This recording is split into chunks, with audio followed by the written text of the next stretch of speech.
तो चलिए आज का टॉपिक, आज का वीडियो हम इस पॉइंट से स्टार्ट करते हैं कि हमने लास्ट वीडियो में सीखा है frequency distribution of an ungrouped data. Ungrouped data में जब हमें कोई अनग्रुप्ड डेटा दिया होता है, उस अनग्रुप्ड डेटा में हम ऑब्जर्वेशंस को कोई ऑर्डर में देते हैं, वेदर इट इज असेंडिंग और it is descending. Most preferably we are using ascending order. फिर जाके हम उन सारी ऑब्जर्वेशंस को एक कॉलम में लिखते हैं, जिस कॉलम को हम डिनोट करते हैं एक्स आई से। फिर एक ऑब्जर्वेशन कितनी बार आती है, that is called it is frequency, वो हम दूसरे कॉलम में यूज करते हैं, that is called F I. फिर जाके अब अगर हमें उस फ्रीक्वेंसी डिस्ट्रीब्यूशन अनग्रुप्ड का मीन, मीडियन और मोड निकालना होता है, तो मैंने उसके लिए तीसरा कॉलम भी आपको बता दिया मीन के लिए, that is F I into X I, product of observation and it is frequency. फिर जाके फ्रीक्वेंसी कॉलम का addition and F I into X I column का एडिशन, जिसको हम डिनोट करते हैं sigma F I and sigma F I into X I. फिर जाके मीन, मीडियन और मोड हमने सीखा हाउ टू फाइंड दैट। तो आज हमें फाइंड करना है how to find all these mean, median and mode of a grouped data. आप जानते हैं डेटा के, इससे पहले भी मैंने आपको बता दिया, data is of two types, one is called ungrouped data, तो जिस पर हमने सब कुछ सीखा है, and second is called grouped data. तो ग्रुप्ड डेटा के लिए मैंने आपको ये चीज बतानी है, जब हम ग्रुप्ड डेटा का यूज करते हैं, सबसे पहले हमें जानना है ये ग्रुप्ड डेटा की जरूरत हमें कब पड़ती है। मैंने कहा when you have large number of observations, अगर ऑब्जर्वेशंस लार्ज नंबर में होती हैं तो हम उन ऑब्जर्वेशंस की ग्रुपिंग करते हैं, उसी ग्रुपिंग को हम कहते हैं ग्रुप्ड डेटा। उसमें हम क्या करते हैं, ये जो ऑब्जर्वेशंस की ग्रुपिंग होती है, इसके लिए आपने क्लासेस बनाने होते हैं, आपने बनाने हैं क्लासेस, और यू कैन से आपने बनाने होते हैं क्लास इंटरवल्स। ये क्लास इंटरवल्स किस तरह बनाए जाते हैं, इसमें दो ऑब्जर्वेशंस को यूज करते हैं। सपोज 0 to 5, ये दो ऑब्जर्वेशंस मैंने यूज करे हैं। 0 to 5 एक क्लास होता है या एक क्लास इंटरवल माना जाता है। इस क्लास इंटरवल में जो ये दो नंबर मैंने यूज किए हैं, पहला नंबर है 0 और दूसरा नंबर है 5, and both the two are observations. Basically this 0 is called, both the two are called class limits, इनको हम कहते हैं क्लास लिमिट्स। तो इन क्लास लिमिट्स में क्या करना है आपको, सबसे पहला नंबर जो होता है this is called lower limit, समझ गए ना आप, और इस दूसरे नंबर को हम कहते हैं अपर लिमिट। अपर लिमिट दोनों को एक साथ यूज किया गया तो इसको हम कहते हैं class interval. 0 to 5, 0 is also observation and 5 is also observation। हमने क्या करना है, जब हम इसकी फ्रीक्वेंसी डिस्ट्रीब्यूशन करते हैं ग्रुप्ड डेटा में, जब आपने करना है frequency distribution, frequency distribution of a grouped data, जब आपके पास एक डेटा है ग्रुप्ड फॉर्म में, तो उस ग्रुप्ड फॉर्म वाले डेटा में फ्रीक्वेंसी को किस तरह डिस्ट्रीब्यूट किया जाता है, तो मैंने आपको बता दिया इस फ्रीक्वेंसी डिस्ट्रीब्यूशन के लिए सबसे पहले आपने बनाने हैं क्लास इंटरवल्स। ओके, तो बना दिया मैंने क्लास इंटरवल 0 to 5। सपोज ये क्लास इंटरवल कहां से आ गया, मुझे एक सर्वे दिया गया है, सर्वे करने के लिए मुझे बताया गया है, और मुझे कहा गया you just go to make a survey of that your locality. Survey किस चीज पर मुझे करना है, सर्वे मुझे करना है एज ग्रुप्स पर, कि आपकी लोकेलिटी में सारे जो पर्सन रहते हैं Suppose there are 400 families in my locality. 400 families. In 400 families में हर एक family के family members होते हैं. You know that family members होते हैं. किसमें कितने family member हैं वो तो दूसरी बात है, लेकिन फैमिली तब होगी जब कम से कम 2 मेंबर होंगे. फैमिली 2 पेरेंट्स की वजह से बन जाती है. तो at least there are 2 members at least, and at most there can be 10 members also. Is it clear? When there are grandparents, parents and children, even if there are grandchildren in the family also, तो ये बना, ये 400 family के family, हर एक घर जाके मुझे family member का लिस्ट तैयार करना है अकॉर्डिंग टू देयर एज. किसी एक घर में मैं चला गया तो मैंने पूछा उनसे, how many members are you? They said 6. What is the age of the head of the family? Number 1 की एज क्या है? तो वो बोल रहे हैं उसकी एज 70 ईयर्स है. नंबर 2 की एज क्या है? वो कहते हैं उसकी एज 65 ईयर्स की है. नंबर 3 की एज कितनी है? उसकी एज होती है सपोज 40 ईयर्स. नंबर 4 की एज होती है 35 ईयर्स. नंबर 5 की एज होती है सपोज 20 ईयर्स. एंड नंबर 6 की एज होती है सपोज 15 ईयर्स. ये इन 6 की 6 मेंबर्स की एज मैंने लिखी है. इसको हम कहते हैं ऑब्जर्वेशंस, क्योंकि ये सारा मैंने ऑब्जर्व किया होता है. यही तो ऑब्जर्वेशंस होते हैं. And same will happen when I will go to next family, when I will go to next of that. और इसी तरह जब पूरे के पूरे 400 फैमिलीज का डेटा मैं कलेक्ट करूंगा और मेरे पास ऑब्जर्वेशंस का एक बहुत बड़ा बंडल होगा, फिर जाके मुझे कंडेंस करना है.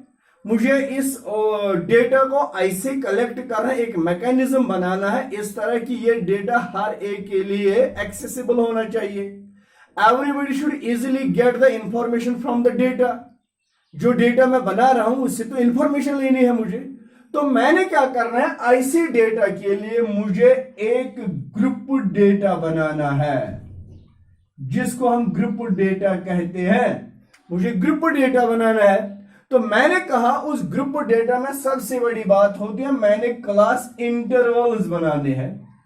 क्लास इंटरवल, तो क्लास इंटरवल यही होता है. क्यों? किसी फैमिली में मुझे लगा एक न्यूबॉर्न बेबी है वहां 0 ईयर ऑफ एज, और किसी में सपोज 100 ईयर ऑफ एज के भी कुछ फैमिली मेंबर्स नजर आए मुझे. तो किस तरह ये क्लास इंटरवल में बना रहा हूं, मैंने एक गैप रखनी है. सपोज 0 to 10 ईयर्स की कितने लोग हैं, 10 to 20 ईयर्स की कितने हैं, 20 to 30 ईयर्स के कितने हैं, 30 to 40, 40 to 50 and so on. इस तरह से मैं एक क्लास इंटरवल तैयार कर रहा हूं, क्लासेस तैयार कर रहा हूं. ये क्लासेस में मैंने जो नंबर्स 2 यूज किए, इनको ही मैंने कहा, इनको हम कहते हैं क्लास लिमिट्स. इनमें जो पहला नंबर होता है वो है लोअर लिमिट और दूसरा नंबर होता है वो है अपर लिमिट. अब इस ग्रुप डेटा में मैंने फ्रीक्वेंसी डिस्ट्रीब्यूट करनी है. जब मैं पूरा अपना डेटा चेक कर रहा हूं, इसको कंडेंस करके इंटरप्रेट करके मैं तैयार कर रहा हूं, तो मैं देख रहा हूं 0 से लेकर 10 इयर्स के एज के कितने लोग हैं. Suppose there are 50 persons and that column is known as frequency column. इसमें क्या कुछ किया जाता है, 0 से लेकर 10 तक जितने भी एज के लोग आते हैं वो सारे मैंने काउंट किए एक्सक्लूडिंग 10. 10 को इसमें इंक्लूड नहीं करना होता. That is called upper limit is not included. याद रखना इस चीज को. इसको हम कहते हैं अपर लिमिट इज नॉट इंक्लूडेड. इसी चीज को हम एक्सक्लूसिव फॉर्म कहते हैं, वो आगे हम पढ़ेंगे. तो अब देखिए, अब ये 10 इयर्स के लोग जो हैं वो किस कॉलम में आएंगे, वो दूसरे क्लास इंटरवल में आते हैं. तो उस क्लास इंटरवल में सपोज वो 100 लोग आ गए. and in this class interval I have to kept only those people whose age is either 10 or below 20, not equal to 20. 20 years के लोग मुझे इसमें इंक्लूड नहीं करने हैं, मुझे 20 से कम और 10 से ज्यादा इंक्लूडिंग 10 ऑल्सो 10 ईयर्स के भी मुझे इसी में रखने हैं। तो इस तरह से ये फ्रीक्वेंसी कॉलम बन जाता है, इसको कहते हैं फ्रीक्वेंसी डिस्ट्रीब्यूशन। अब आगे अगर हमें इसी ग्रुप डेटा का निकालना होगा मीन, मीडियन एंड मोड, तो मीन निकालने के लिए सबसे पहली बात मैं आपको ये चीज बता दूंगा, आपने एक और कॉलम लेना है, that is called XI column, और वहां अनग्रुप्ड डेटा में आप जान गए ये एक्सआई किसको हम कहते हैं, ऑब्जर्वेशन को, और ऑब्जर्वेशन यहां पर हमने रखी है। और इस ग्रुप डेटा के हर एक कॉलम का, हर एक क्लास इंटरवल का मिडिल टर्म वही होगा आपके लिए एक्सआई, जिसको हम कहते हैं एक्सआई को क्लास मार्क। तो इसको हम कहते हैं क्लास मार्क। हम इस क्लास का कौन सा नंबर यूज करेंगे एज ए मार्क, अख निशान। तो क्या कर रहे हैं हम, lower limit plus upper limit divided by 2, lower limit is 0 plus upper limit is 10 divided by 2, 10 plus 0 is 10 divided by 2, okay, 2 5s are, so the first class mark is 5। अब class mark तो मैंने 5 ले लिया, अब आगे 10 plus 20, देखो बेटा 10 plus 20 divided by 2, 20 plus 10 हो गया 30 डिवाइडेड बाई 2। अब हम ये 15 आ गया, this is 15 the class mark of second class interval. अब आगे कंटिन्यूअसली मुझे ये एडिशन नहीं करना है, इसके लिए एक और प्रोसीजर है, that is called class size या क्लास विड्थ। पहले हमने क्लास साइज को चेक करना है। क्लास साइज है, क्लास विड्थ क्या होता है, लो upper limit minus lower limit. ये जो आपने 9th में भी पढ़ा है, upper limit minus lower limit. Upper limit is 10 minus lower limit is 0, 10 minus 0 is 10। तो इसका क्लास साइज है, क्लास विड्थ 10 आ गया। अब अगर 10 क्लास साइज है तो आपने हर एक प्रीसीडिंग नंबर को, प्रीसीडिंग क्लास मार्क को यही क्लास साइज ऐड करते जाना है, and you will get the class mark of each class interval. 5 को ऐड करेंगे हम 10, जो क्लास साइज हमें निकला यहां पर, 5 plus 10 is 15, 15 plus 10 is 25, 25 plus 10 is 35। यही तो हर एक क्लास इंटरवल का मिडिल टर्म या क्लास मार्क इस तरह से निकाला जाता है। This is called group data. Group data इसी चीज को कहते हैं। अब इस ग्रुप डेटा में क्या होता है, ग्रुप डेटा के लिए मैंने अभी बता दिया, ये लोअर लिमिट और अपर लिमिट। इसमें 2 तरह के फॉर्म्स होते हैं। ये ग्रुप डेटा होगा of 2 types, of 2 types. 2 types का होगा। Number 1 that is called exclusive form, exclusive form या continuous form, continuous data, continuous. दूसरा हो गया inclusive form, inclusive form. Inclusive form का दूसरा नाम है नॉन कंटिन्यूअस या डिसकंटिन्यूअस, नॉन कंटिन्यूअस या डिसकंटिन्यूअस, कंटिन्यूअस। देखो ये क्या होता है, अगर आपके पास कोई डेटा इस तरह होगा, ये तो देख लिया आपने एक्सक्लूसिव फॉर्म या कंटिन्यूअस। पहले तो मैं यहां पर आपको समझाऊंगा ये कंटिन्यूअस फॉर्म होता क्या है। It is 0 to 10, 10 to 20, 20 to 30 and so on.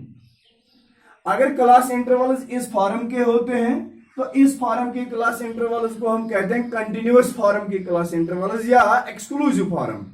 क्या हमें जब पहले क्लास का अपर लिमिट दूसरे क्लास का लोअर लिमिट बन जाएगा, when the upper limit of first class is becoming the lower limit of second class, such a class intervals are called continuous या exclusive form of classes। तो ये हो गए exclusive form of classes, क्योंकि इसमें अपर limit 10 है और यहां पर ये लोअर लिमिट है। दूसरी क्लास में अपर लिमिट 20 है और यहां पर ये लोअर लिमिट है। इसको एक्सक्लूसिव फॉर्म क्यों कहते हैं?